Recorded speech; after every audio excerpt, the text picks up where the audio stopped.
The PlayStation 4 has been a great console that has held up for years. PlayStation 5 is just around the corner, with some people believing that we'll see it as early as fall of 2020.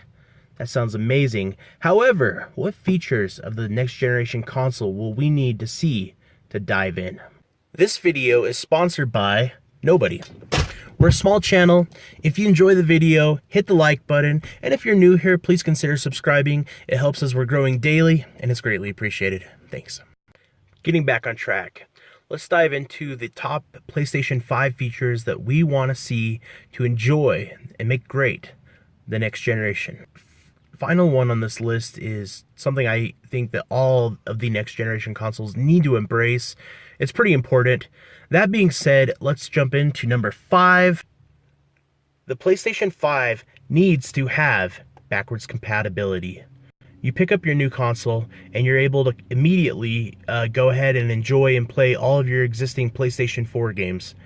In addition to that, you're able to play older PlayStation 3 games, PlayStation 2 games, and PlayStation 1 games. Imagine if I could go back and pop in my Final Fantasy 7, 8, 9, and Tactics discs.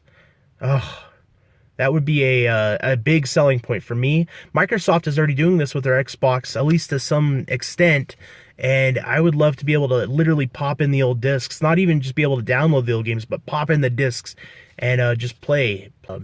That sounds amazing. It would give the PlayStation 5 this immediate, large, massive library of some of the greatest hits from PlayStation's lineup over the last couple decades.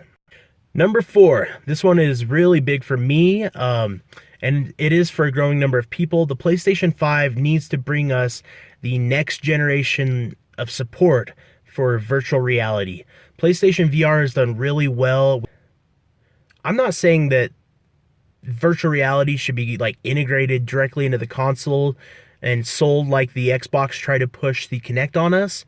However, I would like to see them bake in some level of support for it so there's no more breakaway box, so they can reduce the wires, and so that this thing could really drive powerful virtual reality that competes well with Oculus and Vive going forward. I think there's a lot of demand for VR, and that's only growing.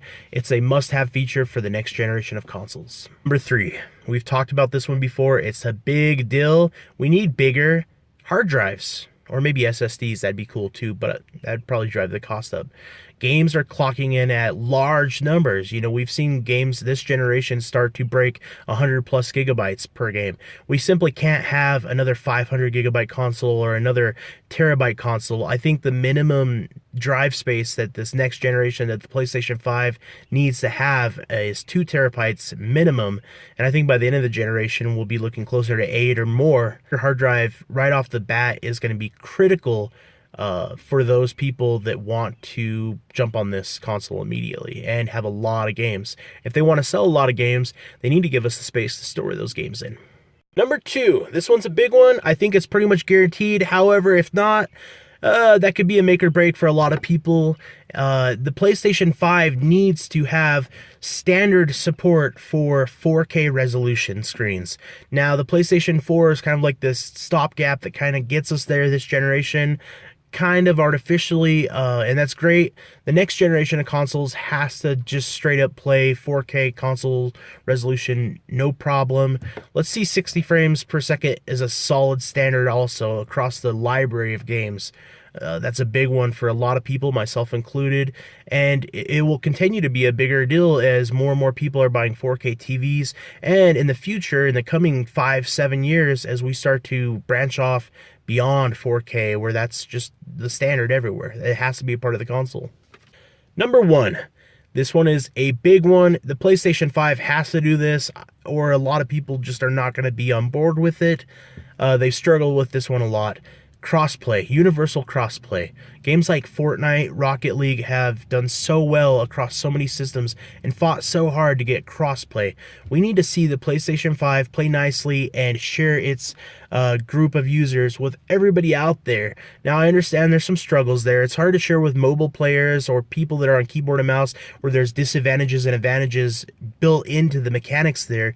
However, crossplay is just a standard feature that we need to see in the next generation of consoles. consoles. It's the future of gaming. All right, guys. When I was coming up with this list, I thought of like 30 other things, from controls having HD rumble support and everything else that you could imagine. Let me know in the comments what features you want to see on the PlayStation 5 or on the next Xbox or even the Nintendo. Do you want it to be wireless, handheld? You know, there's so many things that we could talk about. Let me know what you want. And as always, adios, amigos.